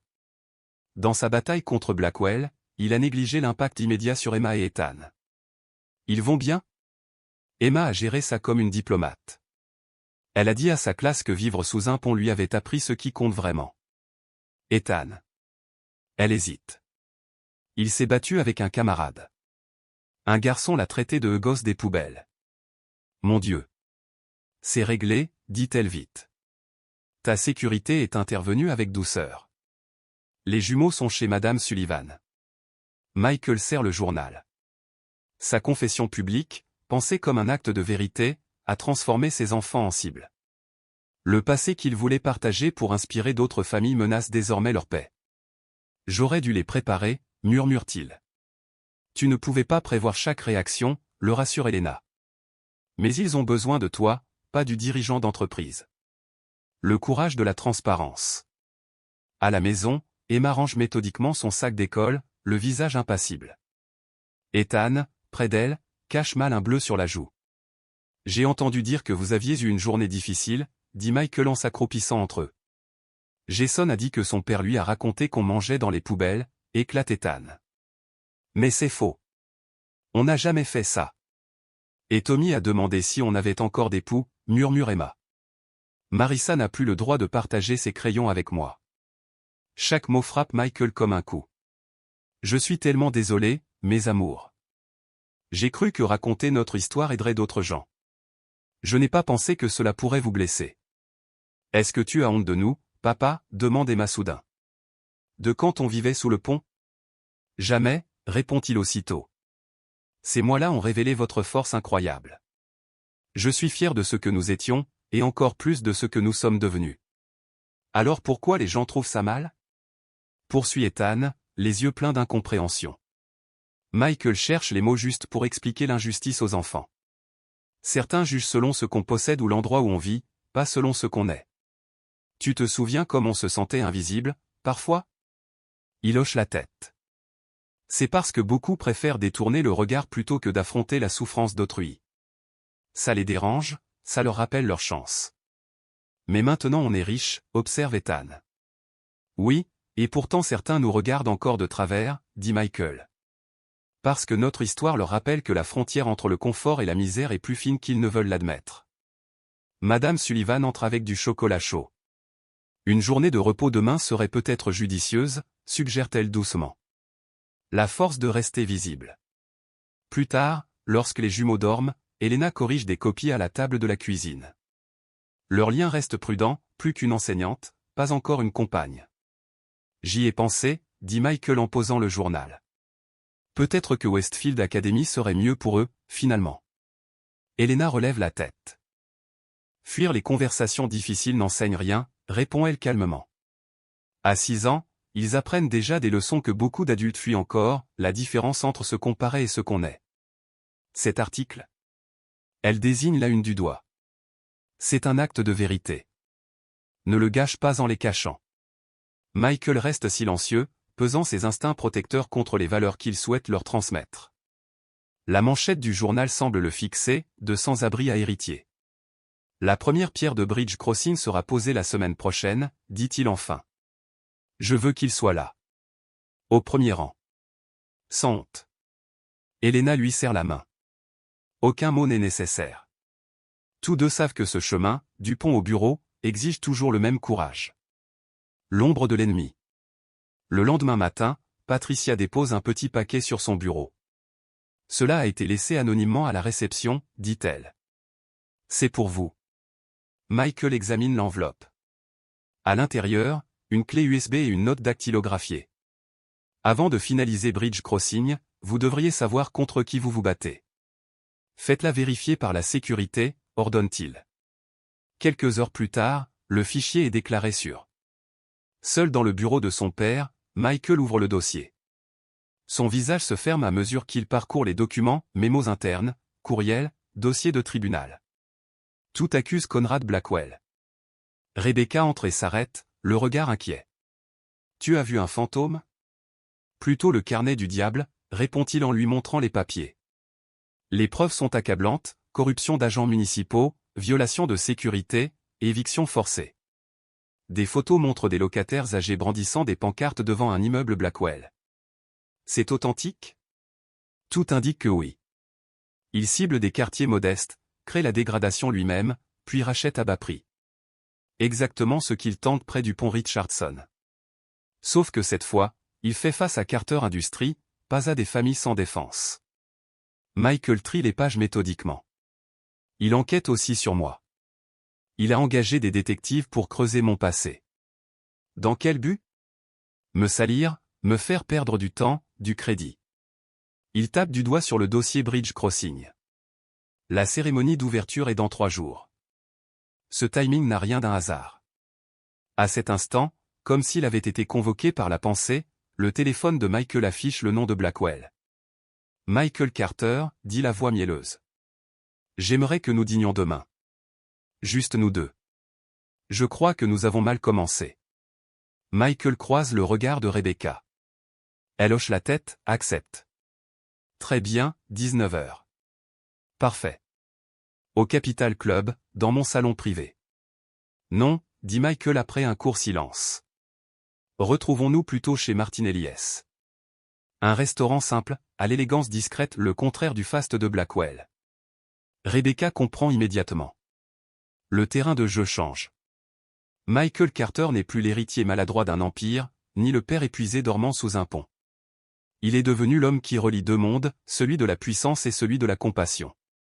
Et ce soir-là, tandis que le soleil décline sur la maquette de Bridge Crossing dans le bureau de son père, il sent que le véritable héritage des Carter n'est pas la richesse, mais la volonté de bâtir des ponts entre les hommes, entre les âges, entre la douleur et la rédemption. Sous le crépuscule d'un soir tiède, le téléphone de Michael Carter s'éteignit avec un bip discret. À demain, avait dit la voix à l'autre bout de la ligne. Il resta un instant immobile, songeur, avant de se tourner vers Rebecca. Territoire neutre, résuma-t-elle en arquant un sourcil. Exactement. Je préfère éviter de jouer sur son terrain. Le lendemain, Michael entra dans le restaurant Martinelli S, un lieu feutré où le parfum du cuir et du vin ancien se mêlait au murmure des conversations. À une table déjà dressée, un homme à la chevelure argentée l'attendait, un martini parfaitement clair à la main.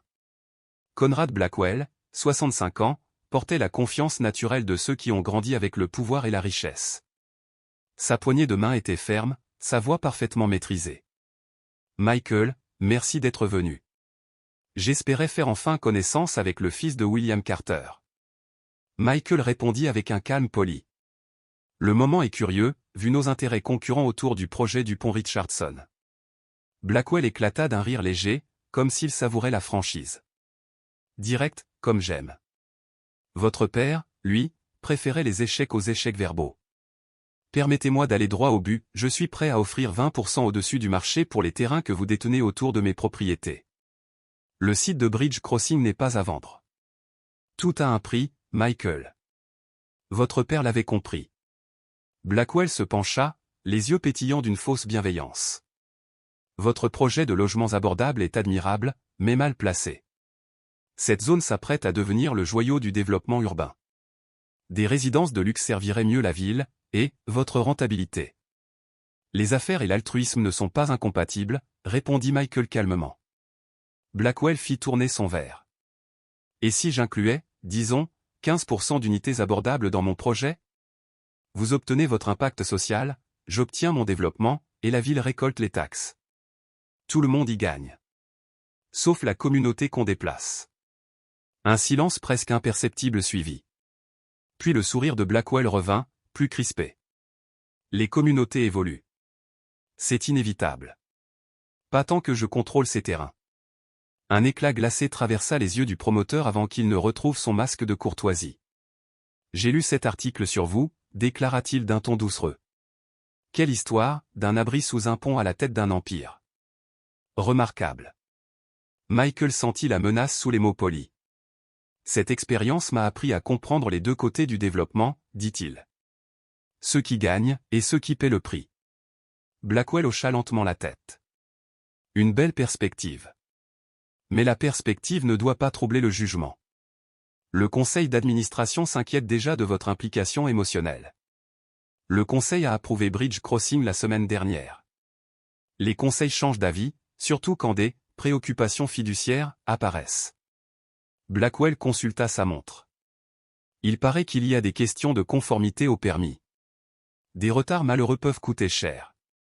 Michael comprit. Ce dîner, c'était pour m'avertir des obstacles que vous avez semés? Blackwell sourit sans joie. Disons plutôt, les forces du marché. Votre père savait qu'en négocier. Je vous offre cette chance avant d'agir. Michael se leva lentement. Mon père aurait peut-être négocié. Mais moi, j'ai vécu sous ce pont. Je sais ce qui est en jeu. Il posa sa serviette. La première pierre sera posée comme prévu. Si vous avez dressé des obstacles, nous les franchirons. Carter Industries ne construit pas pour la charité, mais pour la responsabilité. Le masque de Blackwell se fissura enfin. Vous faites une erreur, Michael. Peut-être. Mais certaines erreurs valent mieux que votre vision de la réussite. Merci pour le dîner. Dehors, l'air nocturne portait une tension électrique. Michael appela immédiatement Rebecca. Blackwell prépare quelque chose. Vérifie les permis, toutes les autorisations. Et trouve qui a envoyé cette clé USB. On y trouvera peut-être des preuves. L'anonyme qui l'avait transmise semblait bien connaître les manœuvres de son adversaire. Et la menace se confirma au matin suivant, les permis étaient suspendus. Rebecca entra dans le bureau, pâle de colère. L'inspecteur municipal a découvert des préoccupations environnementales. 12 heures avant la cérémonie d'inauguration. Blackwell, souffla Michael. Il se mit à faire les 100 pas dans le bureau lambrissé de William Carter. Sur le bureau, le symbole de demain, une pelle dorée, gravée des mots Bridge Crossing là où le passé rencontre l'avenir. Option, demanda-t-il sèchement. Patricia, lunettes sur le nez, répondit d'un ton tendu. Les avocats ont déposé un recours d'urgence. Mais il faudra plusieurs jours. Les médias, les partenaires communautaires, tout est prêt. Rebecca ajouta. Annuler serait un désastre. Et exactement ce que Blackwell attend. Michael s'arrêta net. Son regard se posa sur la pelle. Alors on ne l'annule pas. On change le sens. Rebecca fronça les sourcils. Tu veux dire? Pas de vraie première pierre. Pas de creusage. Mais on transforme l'événement, une cérémonie d'engagement communautaire. Pas de défaite, juste un changement de symbole. L'énergie changea dans la pièce. Contacte chaque membre du conseil ce soir, ordonna-t-il. Je veux qu'il soit là, uni, visible. Certains dînent avec Blackwell. Mieux. Qu'il pense avoir gagné pendant qu'on réécrit le scénario. Puis il décrocha son téléphone. Je dois appeler Elena.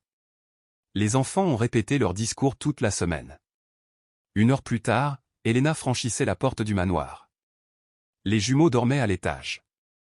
Ils seront déçus de ne pas utiliser les jolies pelles, dit-elle avec douceur. On rendra ce moment spécial autrement, promit Michael. Je veux inviter des membres de la communauté, raconter nos histoires. Même celle de l'époque sous le pont. Elena le regarda longuement, admirative. Tu t'améliores. Transformer les obstacles en opportunités. La vie sous un pont m'a appris la souplesse, répondit-il avec un sourire fatigué. Les entreprises devraient en prendre note. Elena hésita, puis ajouta. Tu sais, il essaie peut-être de te déstabiliser, pas seulement de bloquer le projet. Il veut miner ta crédibilité avant que tu sois solidement installé. Michael acquiesça lentement. Tu as raison. Ce n'est pas qu'une attaque contre Bridge Crossing. C'est contre moi. Il veut que le conseil doute de mon leadership. Alors demain, ce n'est plus seulement un projet. C'est ta légitimité. Ces mots résonnèrent profondément. Michael sentit la clarté revenir. Et si on invitait Roy? Proposa TL soudain. L'ancien soldat du pont. Lui et les autres. Pas comme bénéficiaire, mais comme invité d'honneur. Michael esquissa un sourire. Oui. C'est exactement ce qu'il faut. À l'aube, il retourna au pont Richardson.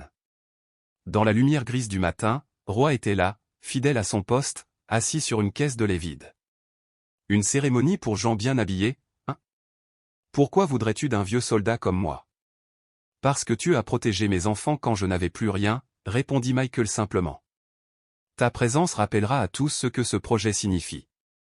Roy hocha la tête sans un mot, mais ses yeux trahirent une lueur d'émotion. Quelques heures plus tard, la cérémonie transformée débuta. Les caméras filmaient l'arrivée de Michael accompagné d'Emma et d'Ethan, entourés de membres du conseil et de partenaires communautaires. Au premier rang, Roy et plusieurs anciens résidents du pont attiraient les regards curieux. Sur l'estrade, la pelle dorée brillait sous le soleil, inutile mais symbolique. Michael s'avança vers le micro. Il remarqua, en périphérie, Blackwell, immobile, observant la scène avec un sourire satisfait, pas de construction, pas de victoire publique pour Carter. Bienvenue à Bridge Crossing, commença Michael. Ce n'est pas seulement un chantier. C'est une philosophie. Il laissa un silence s'installer, puis continua. Aujourd'hui, nous ne creusons pas la terre. Nous ouvrons un chemin. Nous faisons se rencontrer des voix qui, d'ordinaire, ne s'écoutent pas. Il appela alors ses enfants. Mes enfants et moi avons autrefois appelé ce lieu maison. Nous dormions sous ce pont, ici même, quand nous n'avions plus rien. Les flashs crépitèrent. Emma prit la parole, la voix tremblante mais fière. Quand on vivait ici, papa disait qu'une maison, ce n'est pas des murs, mais des gens qui s'aiment. Puis Ethan ajouta. Bridge Crossing aura les deux, des bons murs et des gens gentils. Les rires et les applaudissements fusèrent. Michael invita ensuite Roy à venir tenir l'appel avec le président du conseil. Dans le public, Elena observa Blackwell. Son expression changea, d'abord le mépris satisfait, puis la confusion, enfin une inquiétude réelle. Le piège qu'il avait tendu s'était retourné contre lui. Ce qu'il voulait faire passer pour un échec était devenu un triomphe moral. Le discours final de Michael scella le moment. Bridge Crossing n'est pas une œuvre de charité. C'est une promesse. Celle que la dignité appartient à chacun, et que la ville la plus forte est celle qui n'oublie personne. Alors, un à un, les membres du conseil, les partenaires, les anciens sans-abri, prirent la pelle dorée et la transmirent de main en main. Le métal captait la lumière, comme si chaque reflet liait symboliquement ces mondes autrefois séparés, le pouvoir et la pauvreté, l'espoir et la mémoire. Et même sans un seul coup de pelle, Bridge Crossing venait réellement de naître. Ce jour-là, sous le même pont où tout avait commencé, Michael Carter ne posait pas seulement les fondations d'un quartier, il reconstruisait un pont entre les cœurs. Le pont des épreuves. Les obstacles peuvent retarder la construction d'un pont, mais rien ne peut stopper une conviction lorsqu'elle naît du cœur. Ce matin-là, alors que Michael Carter savourait encore la victoire éclatante du conseil d'administration et l'approbation unanime de son projet Bridge Crossing, symbole de son rêve d'unir les communautés, un appel brutal fit s'effondrer tout ce qu'il croyait tenir en équilibre. L'école d'Emma. Douleurs abdominales intenses, fièvre, vomissements. Quelques heures plus tard, le couloir glacé de l'hôpital semblait absorber la lumière. Le chirurgien, la voix mesurée et détachée, annonça le verdict. Son appendice a éclaté pendant l'intervention. Nous avons réussi à la stabiliser, mais il faut la garder plusieurs jours pour surveiller une possible infection. Michael demeura figé. Tout rétrécissait autour de lui, les voix, les bruits, les pas précipités du personnel médical. Il ne restait que l'écho de cette phrase, « Elle doit rester hospitalisée ». Quand il entra dans la chambre, l'air sentait le désinfectant et le plastique stérile. Emma paraissait minuscule, perdue dans les draps trop blancs, le visage pâle éclairé par les reflets intermittents des moniteurs. Les câbles s'enroulaient autour de son bras frêle comme des serpents d'un autre monde. Michael s'assit lentement, prit sa main avec une délicatesse infinie, évitant de toucher le bracelet hospitalier qui portait son nom. Une infirmière entra pour vérifier les constantes. Elle se rétablit bien, assura-t-elle avec un sourire apaisant. Les enfants sont d'une résilience incroyable. Le mot résonna dans l'esprit de Michael, résilience. Ces enfants avaient dormi sous un pont, survécu à la faim, au froid, à la peur. Ils avaient affronté la pauvreté, puis le vertige soudain de la richesse et des caméras. Et voilà qu'un simple organe défaillant rappelait à quel point même les plus forts restent vulnérables. Son téléphone vibrait sans relâche. Rebecca. Patricia. Les membres du conseil. Tous parlaient de bridge crossing, de la suspension du permis, de la riposte juridique. Les notifications défilaient comme un flot implacable. Michael coupa le son. Rien de tout cela n'avait d'importance à cet instant. Seul comptait le souffle régulier de sa fille. Quelques heures plus tard, Elena arriva avec Ethan. Le garçon s'approcha du lit avec une prudence rare, les yeux agrandis par la peur. « Papa, est-ce qu'Emma va mourir » murmura-t-il. Michael s'agenouilla. « Non, mon grand. Elle a besoin de repos, mais elle va s'en sortir. » Ethan hocha la tête gravement, puis posa son dinosaure favori sur la table de chevet. « Derex va la protéger. » Quand Michael se redressa, son téléphone s'illumina encore. Rebecca, à nouveau. Cette fois, il décrocha. « Je sais que le moment est terrible, » dit-elle d'une voix basse. Mais Blackwell vient de déposer une injonction pour bloquer le projet, sous prétexte d'impact environnemental. Nous avons besoin de ta signature avant minuit. Michael regarda Emma, puis la fenêtre, puis son reflet dans le verre. « Je ne quitterai pas cet hôpital, » répondit-il simplement. Rebecca hésita, puis ajouta. « Alors j'apporterai les documents moi-même. » 1 heure plus tard, elle arriva, une mallette pleine de dossiers sous le bras. Les signatures furent apposées rapidement, entre 2 bips de moniteur. Le regard de Michael restait rivé sur le visage paisible de sa fille. « Blackwell c'est pour Emma » murmura Rebecca. Son bureau a envoyé des condoléances, et proposé de reporter certaines audiences. Michael serra la mâchoire. Trop opportun pour être sincère. C'est aussi ce que pense Patricia, ajouta Rebecca. Elle a découvert que l'inspecteur environnemental à l'origine de la suspension avait travaillé pour une filiale de Blackwell. On peut prouver le lien ? Pas encore, mais on y travaille. Michael se tourna vers le lit. Le bracelet d'Emma brillait sous la lumière froide. Nous n'avons pas des mois devant nous, dit-il. Les familles attendent un toit avant l'hiver. Rebecca hésita, puis osa. William gardait des dossiers sur Blackwell. Patricia les trie en ce moment. Des preuves d'années de malversation. Si on les utilise bien, cela pourrait changer toute la bataille. Michael leva les yeux. Tu veux contre-attaquer. Je veux changer de champ de bataille. Emma gémit faiblement. En 1 seconde, il oublia tout, se pencha pour caresser ses cheveux. Papa ? Souffla-t-elle, encore groggy. Je suis là, mon ange. J'ai raté la réunion du pont ? Michael sourit malgré les larmes qui lui montaient. Ne t'en fais pas pour ça. Mais c'était important. Pas autant que toi, répondit-il tendrement. Lorsqu'elle se rendormit, il murmura pour lui-même. Blackwell pense que je vais m'effondrer. Il ne sait pas que j'ai appris à survivre à bien pire. Il regarda le bracelet de sa fille. Prépare tout ce que Patricia a trouvé. Dès qu'Emma va mieux, nous passons à l'offensive. La nuit tomba sur la chambre d'hôpital.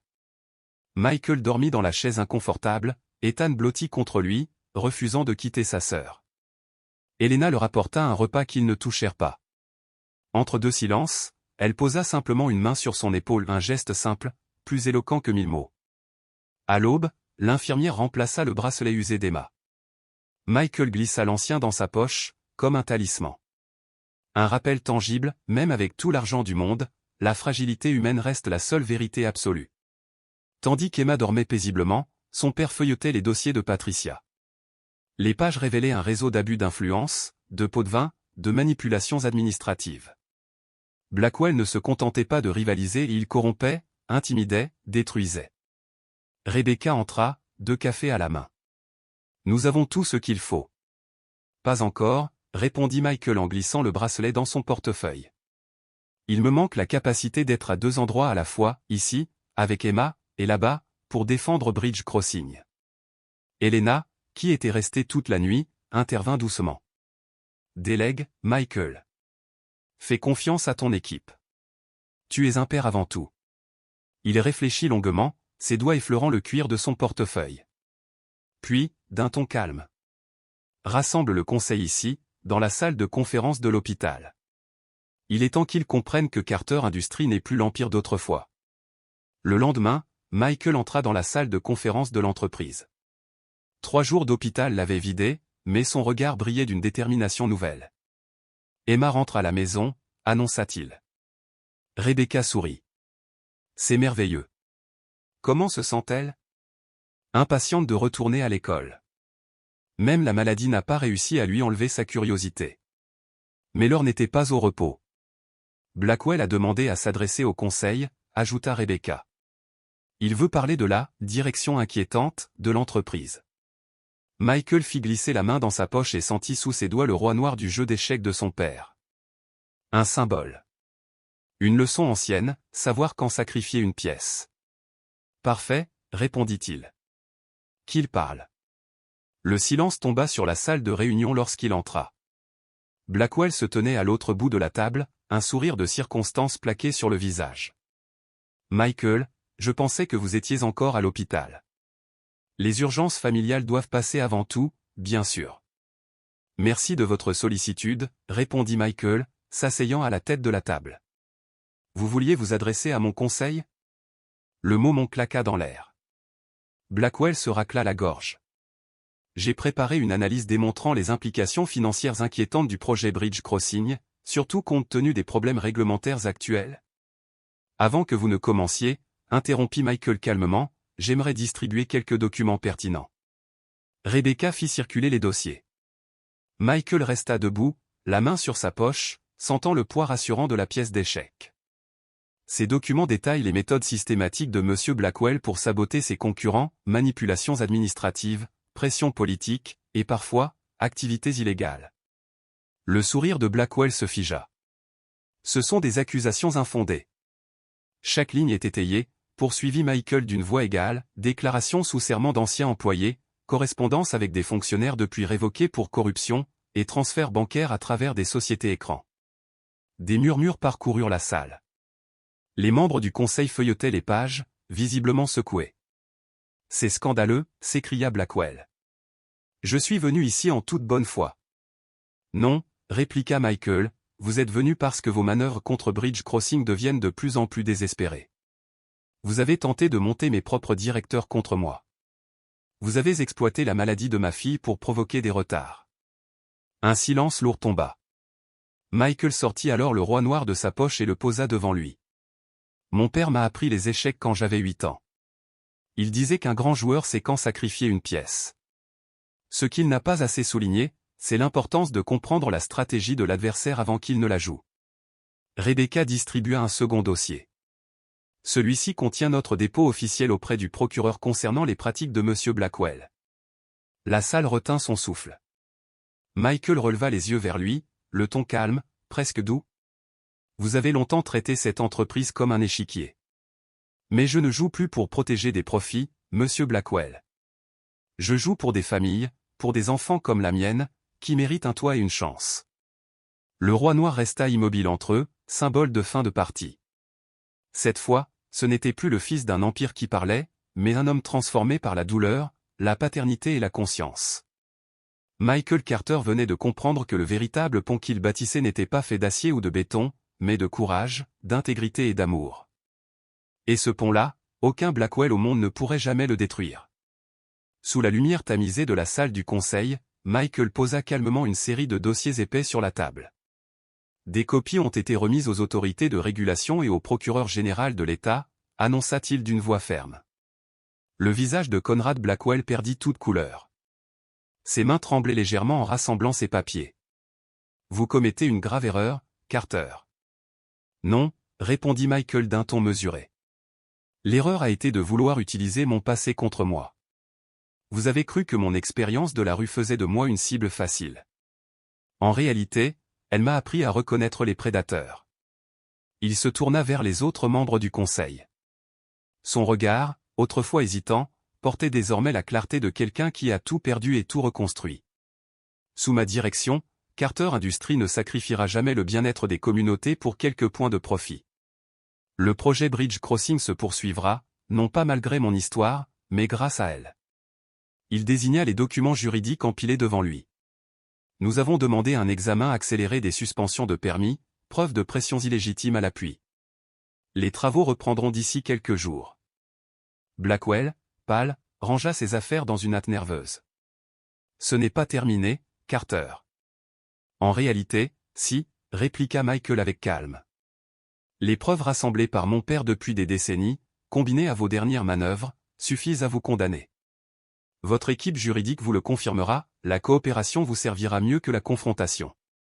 Lorsque la porte se referma derrière Blackwell, un silence lourd s'installa. Harold Vance, le doyen du conseil, finit par dire. William aurait réglé cela autrement. Oui, admit Michael en saisissant la pièce d'échiquier que son père gardait toujours à portée de main. Il aurait détruit Blackwell en coulisses, tout en gardant une façade courtoise. Et vous préférez une approche plus directe? Je préfère la transparence. Bridge Crossing n'est pas qu'un projet immobilier. C'est une déclaration sur les valeurs qui guideront Carter Industries à l'avenir. Plus tard, alors qu'il rejoignait sa voiture, Rebecca l'accompagna. Les avocats de Blackwell ont déjà pris contact. Ils proposent un accord. En échange de quoi, demanda Michael. Abandon des poursuites criminelles contre renoncement à leur opposition au projet et cession de leurs terrains adjacents au prix du marché. Michael fit tourner la pièce d'échiquier entre ses doigts. Les termes incluent aussi un financement pour les services de transition des anciens habitants du pont pendant la construction, ajouta Rebecca. Vous allez accepter? Pas exactement, répondit-il après un silence. Je vais l'améliorer. Le but n'a jamais été de détruire Blackwell, mais d'assurer Bridge Crossing et de protéger cette communauté. Parfois, gagner signifie redéfinir les règles du jeu. Sur la route vers l'hôpital, il posa la pièce d'échiquier sur le tableau de bord. Symbole de la stratégie de son père mais appliquée, désormais, à d'autres priorités. William avait joué pour dominer. Michael, lui, jouait pour bâtir. Deux approches d'un même plateau, séparées par une génération et l'expérience d'avoir tout perdu. Un an plus tard, Michael se tenait sous le pont Richardson désormais intégré à la structure du Bridge Crossing Community Center. Des ouvriers s'affairaient aux dernières finitions, un jardin suspendu, des verrières lumineuses, des passerelles reliant l'ancien tablier du pont au logement neuf. Rebecca vérifia sa montre. La cérémonie commence dans 30 minutes. Le gouverneur est déjà arrivé. Beaucoup de choses avaient changé depuis que Michael avait appris son héritage. L'homme qui dormait autrefois sous le béton de ce pont dirigeait à présent un empire industriel, mais sans jamais oublier la leçon de ses mois passés dans la rue, la dignité humaine ne se mesure ni en titre ni en action. « Papa, regarde !» cria Ethan, accourant avec Emma. Les deux enfants, en habit de cérémonie, lui montrèrent la dalle fraîchement coulée. « On a mis nos empreintes dans le béton. » Michael s'approcha et lut l'inscription gravée à côté. « Chaque parcours compte. » Emma, émue, murmura. C'était la phrase de maman. Michael cligna des yeux, surpris. Il ne se souvenait pas l'avoir partagée avec les architectes. Peut-être que je l'ai mentionné, avoua doucement Helena, qui venait de les rejoindre. Ancienne institutrice des jumeaux et désormais sa compagne, elle représentait ce lien entre passé et présent, entre les épreuves vécues et la vie nouvelle qu'ils avaient bâtie ensemble. Aujourd'hui, Bridge Crossing célébrait bien plus qu'une inauguration. C'était l'aboutissement du dernier rêve de William Carter, la renaissance d'une entreprise sous une vision humaine, et surtout, la création de logements pour plus de 200 personnes autrefois sans abri. Le photographe veut une photo de famille devant l'entrée, informa Patricia, toujours efficace malgré sa récente semi-retraite. Ils se placèrent sous l'arche du vieux pont réhabilité. L'objectif capta bien plus qu'une image, il immortalisait un chemin parcouru, un combat gagné sans violence, une réconciliation entre héritage et compassion. Une dernière avec seulement vous quatre, demanda le photographe. Michael échangea un regard avec Elena et comprit le sens de cette demande. Aucune parole, aucun contrat, mais une évidence, ils formaient désormais une famille. Parfait, déclara le photographe en observant le cliché sur son écran. S'approchant ensuite, un homme en costume sobre et cheveux fraîchement coupés tendit la main à Michael. C'était Roy, l'ancien vétéran qui avait vécu sous le même pont. Sa médaille brillait sur sa veste. Chef de la sécurité, ça sonne bien, plaisanta Michael. Roy hocha la tête, ému. Les premiers résidents emménagent demain.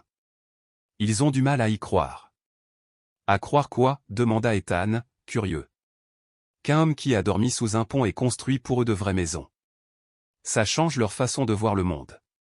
Ces mots résonnèrent profondément en Michael. Bridge Crossing n'avait pas seulement transformé des vies, il avait transformé des regards sur la pauvreté, sur la réussite, sur lui-même. La cérémonie se poursuivit dans un mélange de rires, de discours et d'applaudissements. Les enfants coupèrent le ruban officiel, sous l'œil attendri des caméras. Les journalistes se pressaient pour documenter ce modèle de réinsertion sociale, logement intégré à des services d'accompagnement, garderie, formation professionnelle, soutien psychologique et ateliers de gestion financière. Quant à Conrad Blackwell, il brillait par son absence. Après leur affrontement, il avait discrètement choisi la coopération. Son entreprise travaillait désormais, contrainte mais utile, sur plusieurs projets communautaires en partenariat avec Carter Industries et une clause imposée par Michael dans leur accord final. Plus tard, seul dans le hall du centre communautaire, Michael se tint devant le portrait de son père. La toile, issue du manoir familial, dominait désormais un espace dédié à l'éducation et au mentorat. Patricia le rejoignit. Il serait fier, dit-elle doucement. Pas seulement de ce lieu, mais de l'homme que vous êtes devenu. Michael esquissa un sourire incertain. Je ne sais pas. Nous étions si différents. Différents dans la forme, admit-elle, mais semblables dans la force. William a bâti un empire par la détermination. Vous le reconstruisez avec un but. Lorsque la foule se dispersa, Michael retrouva Elena et les enfants près de la voiture. Patricia, toujours prévoyante, avait déjà fait imprimer et encadrer la photo de famille. On peut aller à la boutique de glace près de notre ancienne école, demanda Emma. Pour le souvenir? Michael la regarda longuement. Elle ne fuyait plus leur passé, elle l'embrassait. Excellente idée.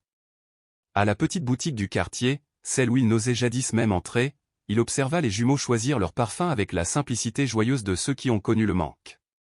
Ils sont remarquables, murmura Elena. Comme leur mère, répondit-il avec tendresse. Sur la table, la photo trônait entre deux coupes de glace débordantes. 4 visages souriants, un pont derrière eux symbole de tout ce qu'ils avaient traversé. Elena brisa le silence, hésitante.